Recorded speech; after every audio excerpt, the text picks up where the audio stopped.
అదే RTV app వార్తల్ని క్షణాల్లో చదివే అవకాశం ఉంటుంది. ఒక న్యూస్ పేపర్, ఒక టెలివిజన్ ఛానల్ మీ చేతుల్లో ఎప్పుడూ ఉంటాయి. ఇతని పేరు కోటగిరి మోహన్. కనబడ్డ అమ్మాయిని ఫటాయించాలని చూస్తాడు, మాట కలుపుతాడు, మచ్చిక చేసుకుంటాడు. దానికి సంబంధించినటువంటి సాక్ష్యాధారాలు దగ్గర పెట్టుకుంటాడు. ఎప్పుడు పడితే అప్పుడు పిలుస్తుంటాడు. కాదు పొమ్మంటే బ్లాక్మెయిల్ చేస్తా అని సతాయిస్తుంటాడు.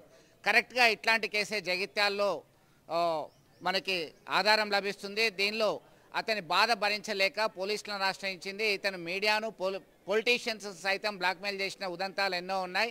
అతన్ని కాస్త అదుపులోకి తీసుకొని పోలీస్ మార్క్ ట్రీట్మెంట్ ఇచ్చారు, కటకటాల వెనక్కి పంపారు. కోటగిరి మోహన్ గత జనవరిలో జగిత్యాల్లో జరుగుతున్నటువంటి ఎగ్జిబిషన్లో ఆ అమ్మాయితో మాట కలిపారు. ఆ మాయ మాటలు నమ్మినటువంటి ఆ యువత అతనికి కాస్త సన్నిహిత సంబంధాలు పెట్టుకుంది. ఆ తర్వాత పదే వేధింపులకి పాల్పడ్డాడు. బాధ భరించలేక పోలీసులను ఆశ్రయించి తనకు న్యాయం చేయాలని వేడుకుంటుంది. ఇప్పటికైనా బుద్ధి తెచ్చుకోవాలని పోలీసులు కోరుతున్నటువంటి పరిస్థితి. చూద్దాం, బుద్ధి మారుతుందా, అట్లనే కొనసాగుతాడా? జగిత్యాల జిల్లాలోని ఒక మహిళ గత జనవరి నెలలో ఎగ్జిబిషన్లో పనిచేస్తున్న సమయంలో అక్కడ కోటగిరి మోహన్ అనే వ్యక్తి ఆమెను పరిచయం చేసుకున్నాడని, ఆమెతో సన్నిహితంగా